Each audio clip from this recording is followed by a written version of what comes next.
Alerte rouge sur le continent africain. Trump enclenche la manière forte. Ce n'est plus une guerre de l'ombre, c'est une exécution chirurgicale en direct. En pleine nuit, sur ordre direct de Donald Trump, les forces spéciales américaines, main dans la main avec l'armée nigériane, ont déclenché l'enfer dans le bassin du lac Tchad. La cible, le terroriste le plus actif de la planète, Abu Bilal al-Minouki, le numéro 2 mondial de l'État islamique. Son complexe a été littéralement pulvérisé. Trump exulte sur ses réseaux, clamant avoir brisé les reins de l'organisation. Mais derrière cette victoire médiatique se cache une ingérence militaire qui fait trembler toute l'Afrique de l'Ouest. Le Sahel explose. Abonne-toi maintenant avant la riposte de l'EI. Trump multiplie les frappes secrètes en Afrique, mais les médias traditionnels vous cachent le véritable enjeu de cette guerre de religion et de pétrole. Pour tout savoir sur les mouvements des forces spéciales et ne rater aucune alerte géopolitique, rejoins la communauté Cashline 360 immédiatement. Clique sur « Suivre ». L'opération a été d'une brutalité et d'une précision chirurgicale.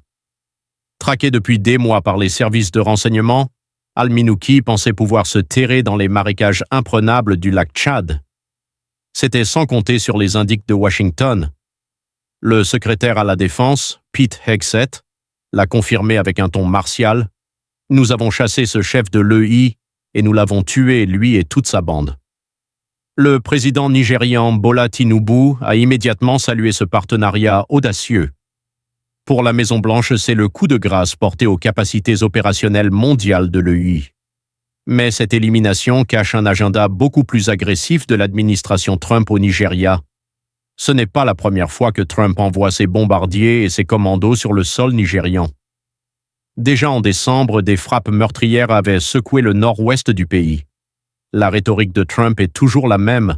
Il affirme vouloir stopper un génocide et un massacre de masse des populations chrétiennes par les insurgés islamistes. Il accuse ouvertement le gouvernement d'Abuja de fermer les yeux. Sauf que sur le terrain, la réalité est infiniment plus complexe. Les experts et le gouvernement nigérian rejettent fermement cette lecture simpliste. Dans ce pays de 237 millions d'habitants, les balles et les bombes de l'EI ne choisissent pas leur camp. Les chrétiens comme les musulmans tombent chaque jour sous les balles des fanatiques. Alors pourquoi Trump s'obstine-t-il à militariser le Nigeria? En coulisses, le Pentagone accélère massivement. Vente d'armes records, partage de renseignements stratégiques et déploiement permanent de troupes d'élite pour former l'armée locale. L'Africom est devenu hyper agressif. La vérité, c'est que les États-Unis voient le Nigeria comme le dernier rempart face à l'effondrement total du Sahel. Alors que l'allié russe gagne du terrain au Mali, au Burkina et au Niger voisin, Washington veut verrouiller le géant nigérian. Sous couvert de croisades morales pour protéger les civils, l'Amérique déploie ses pions pour ne pas perdre le contrôle géopolitique et énergétique de l'Afrique de l'Ouest. La mort d'Abu Bilal al-Minouki va-t-elle calmer le brasier ou l'attiser? Les djihadistes sont comme l'hydre de Lerne, vous coupez une tête et 3 autres repoussent. Alors que l'ambassade américaine a déjà évacué son personnel non essentiel d'Abuja face au risque d'attentat, le Nigeria joue sa stabilité sur un coup de poker américain.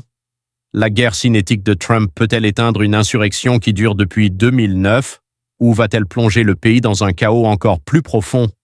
Dites-moi en commentaire, pensez-vous que Trump a raison d'intervenir militairement en Afrique pour exterminer l'EI? Écrivez « Raid » si vous soutenez l'action des forces spéciales. Partagez cette vidéo massivement.